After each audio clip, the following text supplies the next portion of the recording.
Good morning. One of the first things you need to learn about negotiation and practicing the skills of negotiating is to get over your fear of negotiating. So much of the time, we talked about this a couple mornings ago. We talked about how we get overwhelmed ourselves. And when we feel overwhelmed, we don't communicate well. So one of the first things we need to work on is becoming confident in negotiating. And here's the thing you need to realize. Every negotiation is basically the same. It doesn't matter whether you're negotiating with keep this, I'm speaking tongue in cheek. Whether you're negotiating with a terrorist, some of you might think that that's one of your family members. Whether you're negotiating with a family member, whether you're negotiating with a friend, a business partner, whoever it is, sales, marketing, networking, whatever it is, when networking or sorry, negotiating, it all comes down to the basic same skills again. And the basic skills are listening.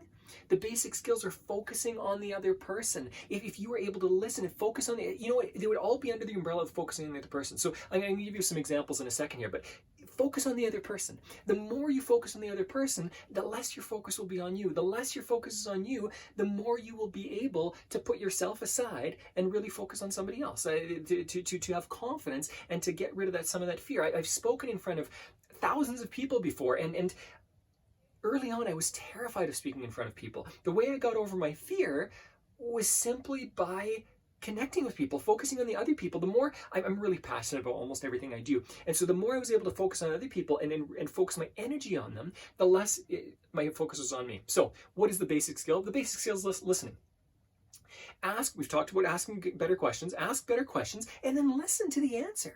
And then here are a few skills that I want you to practice right now. You're already asking better questions. That's good if you're practicing yesterday. What I want you to do now is start listening well. Really focus in on what somebody else is saying. When you ask a question and they respond, here are two things that you never do.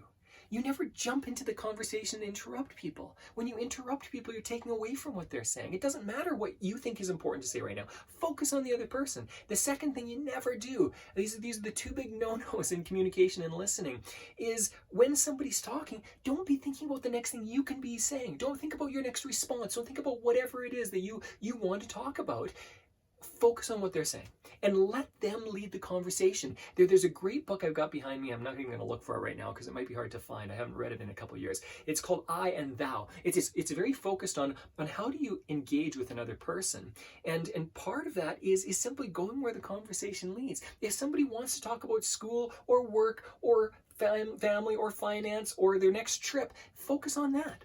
And regardless of whether it's the next trip, maybe you don't care about travel, but if they are talking about travel, you can ask deeper questions about that. So they talk about their next trip and you go, hey, what is it about Australia? What is it about France? What is it about, I don't know, Timbuktu that you are curious about? Ask a great question, an open-ended question. And when they say, oh, you know what, I've always been fascinated, or I've got a background in this, or my parents came from here, you go, great, tell me more about that. Tell me more about that is another one of those open-ended questions. Sounds like a statement, it's a question. That opens things up and allows people to go deeper. And now they talk maybe about a childhood experience or something else. Then focus on the childhood experience instead of thinking, oh, I once went to Timbuktu and I went to this and I can tell them about. It's not about you. It's about the other person. Focus on the other person. I want you to practice that this morning.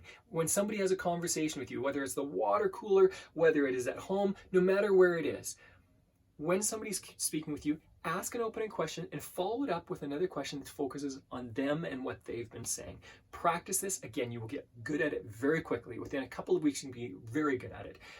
Within a couple of months, you can be a master at it. And this will change how people communicate with you and how trusted they are, trusting they are of you, how much they feel understood by you, how safe they feel in communicating with you. These are great skills to practice.